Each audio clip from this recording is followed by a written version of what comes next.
आज अशा एका सर्वात विषारी वनस्पतीविषयी माहिती देतोय की जी काश्मीर पासून कन्याकुमारीपर्यंत सर्वत्र आढळते। एवढंच नाही, तुम्ही जिथे उभा आहात तुमच्या 50 मीटरच्या अंतरात देखील ही वनस्पती तुम्हाला आढळेल। या वनस्पतीला तुम्ही ओळखत देखील असाल। हिच्या रंगीबेरंगी फुलांनी तुम्ही कदाचित तोडलं देखील असेल। हिचे फुलं तुम्ही हातात सुद्धा घेतलेले असतील। लहानपणी याला आलेले छोटे छोटे फळं देखील तुम्ही खाल्ले असतील। पण अतिशय कमी वेळ आणि कमी प्रमाणात या वनस्पतीचा संपर्क तुमच्या बरोबर आल्यामुळे तुम्हाला कुठली विषबाधा झाली नसेल। पण 2020 मध्ये उत्तराखंड सरकारला या वनस्पतीच्या विषाची जाणीव झाली। त्यांनी एका गावातील ही वनस्पती नष्ट करण्यासाठी तब्बल 6 ते 7 लाख रुपये खर्च केलाय। कारण की ही वनस्पती आहेच तितकी जबरदस्त। अहो, माणसाला जर एकदा सांगितलं की या वनस्पतीला हात लावू नका, हे खाऊ नका, तर ते होऊ शकतं। पण जर जनावर जर याच्याशी संपर्कात आले तर ते अगदी मोठ्या प्रमाणावर तिथे दगावले होते। काही लहान मुलांना देखील याच्यामुळे विषबाधा झालेली होती। नुसती विषबाधाच नाही तर श्वसनासंबंधी गंभीर आजार देखील होतात। त्वचेसंबंधी देखील अति गंभीर आजार होतात या वनस्पतीमुळे। तर व्हिडिओमध्ये आज आपण सर्वत्र आढळणाऱ्या आणि आपल्या हिशोबाने विषारी नसलेल्या पण शास्त्रीयरित्या सर्वात विषारी असणाऱ्या एका वनस्पतीविषयी माहिती। ही माहिती महाराष्ट्रातील कित्येक लोकांचे प्राण देखील वाचू शकते। माणसांचेच काय, जनावरांचे देखील प्राण वाचू शकते। त्यामुळे ही माहिती तुम्ही जास्तीत जास्त लोकांना शेअर देखील करा अशी आमची तुम्हाला विनंती आहे। तर चला तर सुरू करूयात हा व्हिडिओ। रंगीबिरंगी फुलांनी नटलेली ही सुंदर वनस्पती, जिला मराठीत घाणेरी आणि इंग्लिशमध्ये लँटाना कॅमेरा म्हणतात। ही वनस्पती इतक्या प्रमाणात आज मितीला उपलब्ध आहे, कदाचित फार तुमच्या आजोबांना जरी विचारलं तर ते सुद्धा सांगतील की ही वनस्पती होती। म्हणून कदाचित तुम्हाला वाटेल की ही भारतीय वनस्पती आहे, मूळ वनस्पती आहे, पण तसं नाहीये। अमेरिकातील फ्लोरिडा राज्यामधील एक गाव आहे ज्याचं नाव लँटाना आहे। तिथे हे झाड मिळतं आणि त्याच झाडाच्या नावावरनं या गावाचं नाव लँटाना असं पडलं होतं। 1888 मध्ये या झाडाची विक्री देखील प्रचंड प्रमाणात त्या गावात झाली। $1 ते $1.5 हे झाडाचं रोपटं सुशोभीकरणाकरता विकलं जात असायचं। आणि त्याच वेळेस इंग्रजांनी हे झाड भारतात आणलं। हिमाचल प्रदेश तसेच हिमालयाच्या काही प्रदेशामध्ये हे लावण्यात आलं आणि 1905 पर्यंतच हे पूर्ण भारतात पसरलं। आणि तेव्हापासून हे सगळ्या पूर्ण भारताबरोबरच जगातल्या 60 देश याच्यामुळे परेशान झालेले आहेत।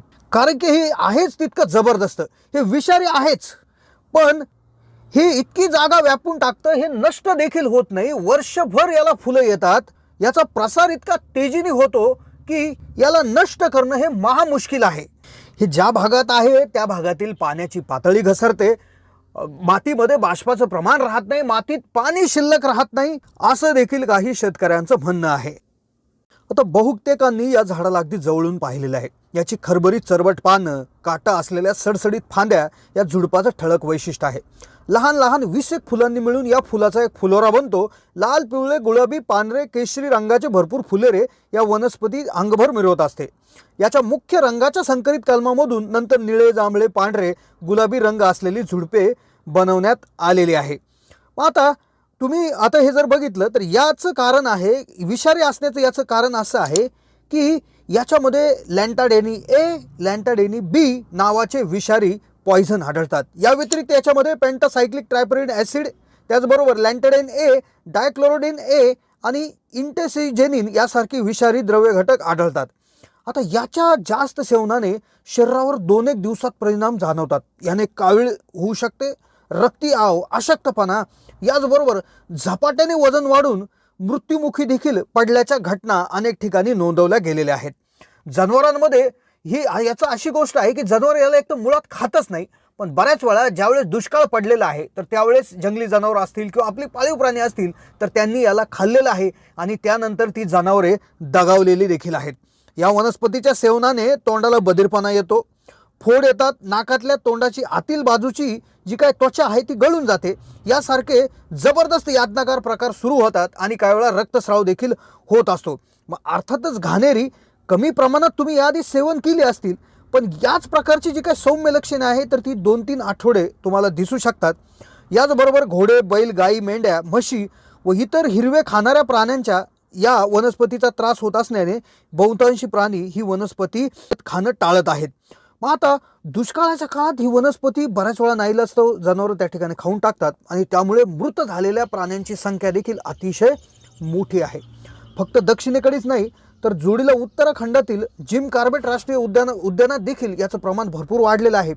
2021 मध्ये सर्वे झाला होता, त्याच्यानुसार प्रचंड मोठ्या प्रमाणात याचं प्रमाण वाढलेलं आहे. त्यामुळे तिथे जी जनावरं गवत किंवा इतरही हिरवे म्हणजे झाडं खाणाऱ्या जनावरांच्या संख्येत घट झाली आणि त्यामुळे जे काही मांसाहारी प्राणी आहेत तर ते त्या ठिकाणी त्यांच्यावर अवलंबून होते, मग ते नागरी वस्तीत आढळायला लागले. तर हा देखील प्रॉब्लेम त्याच्यामध्ये आलेला आहे.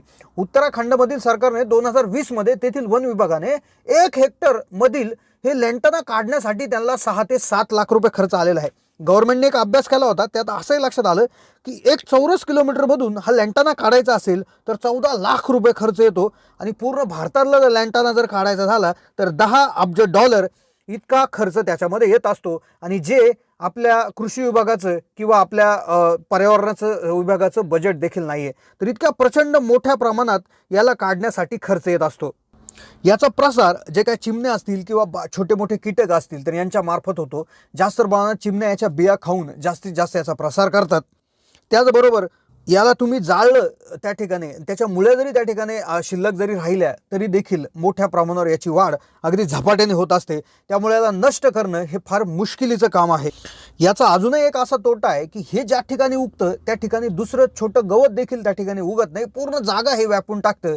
त्यामुळे तुम्ही नक्कीच या झाडापासून लांब राहायला पाहिजे, असं आमचं तुम्हाला निवेदन आहे. कशी वाटली माहिती कमेंटच्या माध्यमातून कळवा. चॅनलला नवीन असाल तर जरूर सबस्क्राईब करा.